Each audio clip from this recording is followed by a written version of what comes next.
De retour sur ce plateau pour la suite de notre édition spéciale consacrée à la 4e session du Parlement panafricain. Nous sommes toujours en compagnie de nos invités, M. Hamidine Kane et de Jean-Bernard Bikim.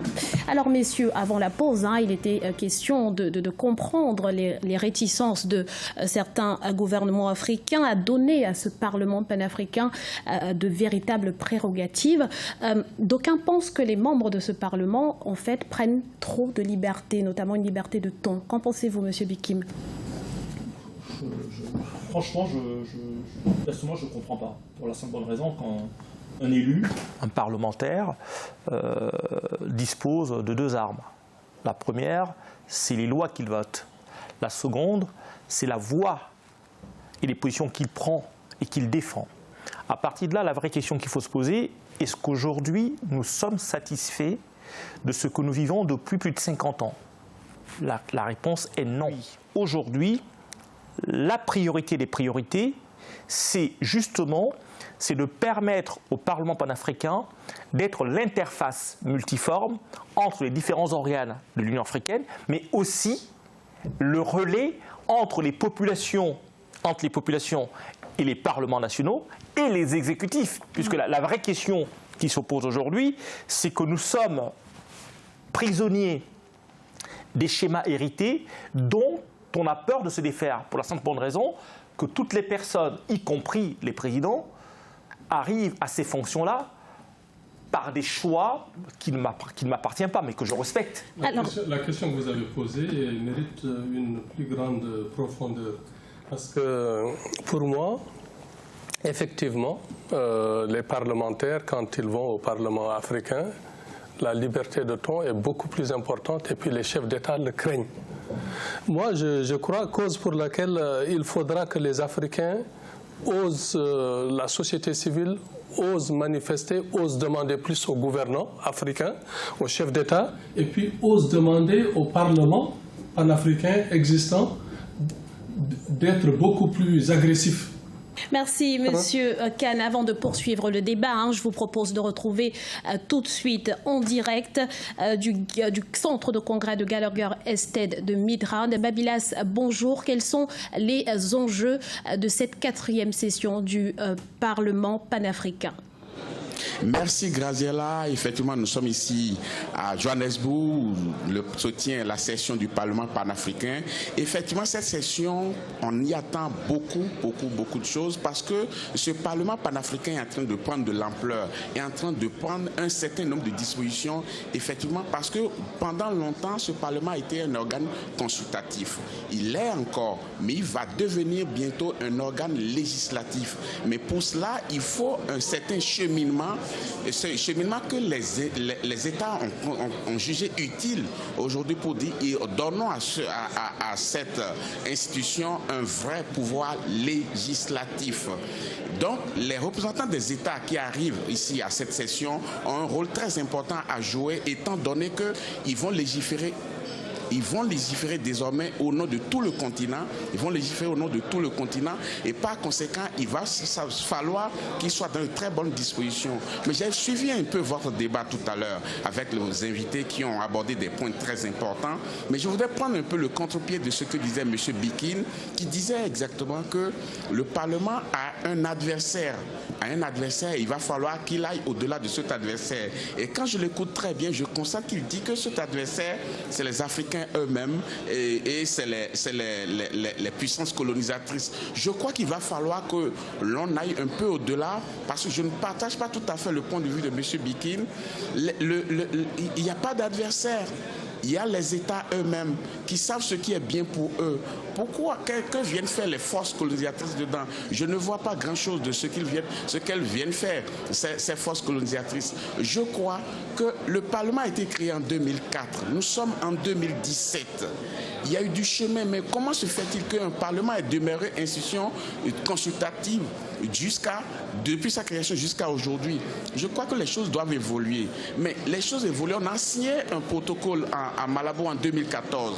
Depuis 2014, combien d'États ont ratifié ce protocole-là? C'est la vraie question. Mais là-dessus, si les États ne ratifient pas, ce n'est pas une force colonisatrice qui leur met une pression à ne pas pouvoir ratifier ce protocole-là. C'est là où je dis, ce sont les Africains eux-mêmes qui sont responsables de ces situations-là. Pourquoi je dis que ce sont les États eux-mêmes qui sont responsables de ces situations? Parce qu'en Afrique, nous avons 54 États et la plupart des micro-États, des micros qui, eux seuls, ne pourront pas grand-chose. Étant donné que eux seuls ne pourront grand-chose, il va falloir qu'on se mette ensemble.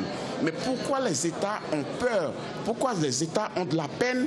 Pourquoi les États, depuis un moment, pourquoi les États ont de la peine à perdre un peu de leur souveraineté? C'est là la vraie question. Si chaque État se dit « je m'en tiens à sa souveraineté », si le Parlement panafricain légifère, alors que devient mon Parlement? C'est des questions que les États se posent. C'est des calculs quand même un peu égoïstes. Il va falloir qu'on aille au-delà de cela et nous verrons qu'aucune force colonisatrice ne pourra nous empêcher de faire quoi que ce soit. Aucune force colonisatrice ne pourra nous empêcher de faire quoi que ce soit. Il va falloir simplement que les États comprennent, et dès que les États comprennent, les députés qui arrivent comprennent aussi, et que tous les États ratifient ce protocole de Malabo, et puis nous ayons désormais de vrais pouvoirs législatifs. Voilà ce que j'allais dire par rapport au Parlement panafricain. Merci Babylas pour toutes ces précisions. Babylas Botton, notre envoyé spécial en Afrique du Sud que nous retrouverons bien évidemment tout au long de cette émission. Monsieur Bikim, vous l'avez entendu, pour Babylas, il n'y a pas d'adversaire. Les États africains, les Africains sont eux-mêmes responsables de cette léthargie. Que répondez-vous? Alors, je vais rappeler à Babylas une seule chose. L'instant colonial et le phénomène colonial sont des travaux de recherche approuvés et reconnus par l'ensemble de la communauté scientifique qui attestent qu'en dépit de ce que j'espère et ce vers quoi j'aspire, la réalité est que, au travers des accords bilatéraux, au travers des relations d'État à État, l'emprise des puissances coloniales est toujours bien présente. Monsieur Kane, est-ce que vous êtes d'accord avec cette vision? Bon, ça, c'est des faits avérés.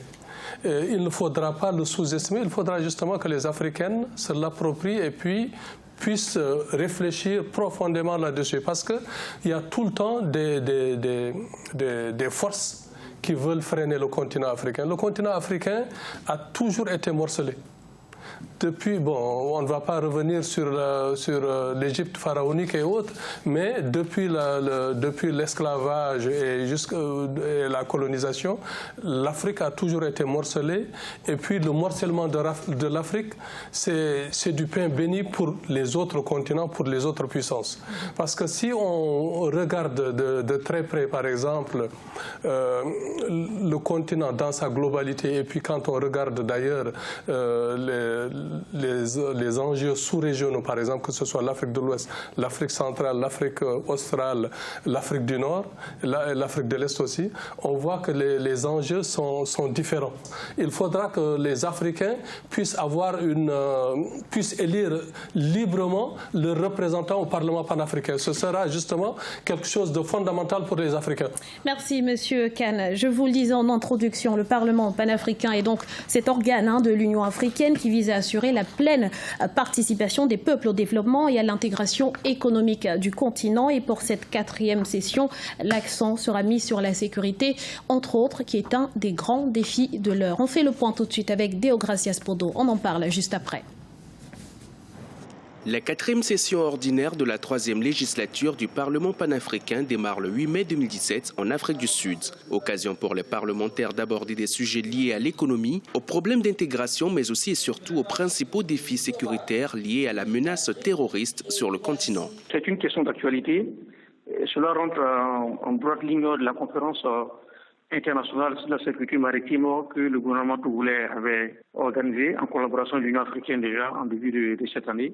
Lorsqu'on regarde l'Afrique contient notamment le plus gros contingent en termes de l'opération de mission de la paix. Il est donc d'abord évident que les Africains eux-mêmes puisse prendre conscience et d'apporter des solutions locales à des problèmes tout à fait évidemment locaux. Le Parlement panafricain compte plus de 250 parlementaires issus des pays membres de l'Union africaine. C'est le troisième organe de l'organisation après la conférence des chefs d'État et le Conseil exécutif. Son but est de promouvoir les principes de la démocratie et des droits de l'homme en Afrique, de s'assurer de la mise en œuvre des décisions de l'Union africaine et plus récemment de participer à la recherche de solutions pour lutter efficacement contre le terrorisme. Déjà que les parlements nationaux ont souvent du mal à se faire entendre. Est-ce qu'au niveau panafricain, ça peut avoir une importance? Les parlements ne doivent pas simplement être le lieu où la classe politique se réunit pour débattre entre elles. Il faut que justement des députés qui viennent de différents pays puissent porter au niveau de ce parlement panafricain les aspirations de leur peuple, parce que c'est justement cela l'enjeu. Les parlementaires du continent ont récemment lancé un plaidoyer pour que l'Afrique obtienne un siège de membre permanent au Conseil de sécurité de l'Organisation des Nations Unies. Ils ont également exhorté les dirigeants politiques à ratifier le nouveau protocole qui permettrait à l'organisation d'exercer des pouvoirs législatifs. Tous ces grands colloques au plan international, notamment en Afrique, il n'y a pas de fait, parce qu'il n'y a pas de suivi réel au plan continental et même au plan national en tant que tel. Il faut que la société civile africaine s'implique. Deuxième aspect, il va falloir que le secteur privé lui-même, qui est l'une des grandes victimes collatérales, notamment des effets sécuritaires, puisse également prendre ses responsabilités, en faisant pression contre les gouvernements pour les obliger alors à s'orienter vers des déclarations qui seront prises au plan continental. Le nouveau protocole permettra au Parlement panafricain de passer de son rôle consultatif actuel à un rôle plus décisif. Les députés espèrent pouvoir relever efficacement des défis auxquels l'Afrique est confrontée, y compris la lutte contre le terrorisme, la promotion de la sécurité et du commerce intra-africain. Alors la lutte contre le terrorisme, enjeu important, une thématique qui a d'ailleurs occupé une place centrale, on l'a entendu dans le discours inaugural de Roger Nkodo Dong. Monsieur Kane, quel rôle justement peut jouer ce Parlement panafricain dans la lutte contre le terrorisme? Un rôle crucial, fondamental et stratégique. Parce que, comme vous le savez, l'Afrique, les armées africaines sont des armées moribondes. Des armées moribondes, et puis depuis fort longtemps, l'Afrique est en quête de stratégie, par exemple, sur les champs d'opération. Mais on n'arrive pas à trouver un terrain d'entente. Aujourd'hui, la question clé qui se pose, ce n'est pas une question d'homme, c'est une question d'institution. Il faudrait que nous puissions ne plus se dire, quand je parle du Cameroun, c'est Paul Biya, se dire, tiens, attendez, au Cameroun, j'ai un leader qui est le moteur économique de toute une sous-région. Aujourd'hui, pour y aller, il y a une seule voie. Une seule voie. Comment arriver à faire entendre aux raisons, aux politiques, aux économiques, aux spirituels, donc tous les religieux, qu'il va bien falloir se dire, une nation, un État, c'est d'abord une organisation. Ce sont des institutions. Et au sein de ces institutions, il y a des contre-pouvoirs qui opèrent pour que le pouvoir ne puisse pas rendre fou. Il parlait de dictateur, moi je parle de fou. Et que derrière, qu'on se dise, nous sommes d'abord des mortels, nous ne sommes pas immortels. Et pour cela, il y a surtout des lois. Oui. Justement, les faiblesses de la législation entravent le processus d'intégration économique sur le continent et celui-ci pourrait traîner encore et encore si rien n'est fait. Alors, quelles sont les pistes à envisager? Corinne Kamdem nous apporte quelques éléments de réponse. Regardez. La 4e session du Parlement panafricain débute ce lundi 8 mai à Midrand en Afrique du Sud. L'Assemblée consultative de l'Union africaine se réunit dans un contexte particulier, notamment marqué par la crise économique et la montée en puissance du terrorisme sur le continent. Deux problématiques sur lesquelles les 265 députés du Parlement, menés par son président, le Camerounais Roger Nkodo, comptent bien tabler. Le Parlement panafricain se doit d'encourager toutes les initiatives qui peuvent permettre à ce pays de sortir de la crise économique et puis de mettre fin au terrorisme, ou bien au mieux de combattre à fond le terrorisme qui mine les efforts de développement. Enfin, nous attendons que les décisions qui seront prises vont dans le sens d'arrêter la migration des jeunes qui continuent à mourir en Méditerranée. Pour l'heure, le pouvoir d'action du Parlement est un peu limité puisqu'il n'a qu'un rôle consultatif auprès des 53 chefs d'État africains, membres de l'Union africaine. Afin de devenir une assemblée continentale dotée des pleins pouvoirs législatifs, le 27 juin 2014, le protocole sur le Parlement panafricain lui conférant le pouvoir de légiférer a été adopté à Malabo. Une fois ratifié par les différents États, le Parlement panafricain pourra concrètement influencer le fonctionnement des pays membres de l'Union africaine, surtout durant cette période où ils doivent faire face à des défis sécuritaires et économiques majeurs. Une fois que nous aurons la possibilité de légiférer, nous allons nous attaquer à ces lois. Quand nous sommes en train d'étudier les possibilités d'élaborer des lois types qui vont s'appliquer à tout le continent, dans le domaine de lutte contre le terrorisme, dans le domaine de lutte contre la migration des jeunes. Nous allons prendre des résolutions qui seront présentées, mais au niveau de nos parlements nationaux, nous allons toujours continuer à voter des lois, à encourager qu'on adopte des lois qui permettent de mettre hors d'état de nuit tout ce qui nuise à notre économie. Ce protocole est actuellement en cours de ratification par les différents États. Jusqu'ici, 14 pays sur 53 l'ont ratifié. Le nouveau protocole du Parlement panafricain a besoin d'être ratifié par seulement 28 États membres de l'Union africaine pour permettre ainsi au Parlement continental de commencer à exercer ses pouvoirs législatifs. Monsieur Bikim, compte tenu du ton qui a été donné lors de cette session inaugurale, est-ce que vous pensez que c'est une session du Parlement panafricain qui va être décisive dans le sens justement de la ratification? Elle est décisive. Elle est décisive pour la simple bonne raison que la question centrale qui a été mise sur la table, la question de l'avenir de la jeunesse, la question de la démographie. D'ailleurs, je reprends le terme de la sagesse Dialobé du président Okodo, l'art de vaincre sans avoir raison. C'est une image du Parlement panafricain. Aujourd'hui, nous savons tous que c'est un organe central. Mais cet organe dépend de deux personnes.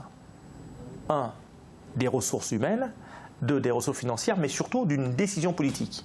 Puisque ce sont les chefs d'État africains qui tiennent et qui définissent sa ligne directrice. C'est un frein énorme, mais énorme. La vraie question qu'on devrait se poser, est-ce qu'avec la réforme actuelle du financement de l'Union africaine, est-ce qu'il ne serait pas opportun, de prévoir que l'organe, le troisième organe de l'Union africaine qui est son Parlement, puisse jouir d'une partie de ses ressources afin de gagner en autonomie. Parce qu'aujourd'hui, franchement, je ne veux pas être cynique, mais c'est du théâtre. Merci Monsieur Bikim, nous allons avoir l'occasion de revenir sur ce point, mais avant je vous propose de marquer une courte pause. On se retrouve dans quelques instants pour la suite de votre émission spéciale. A tout de suite.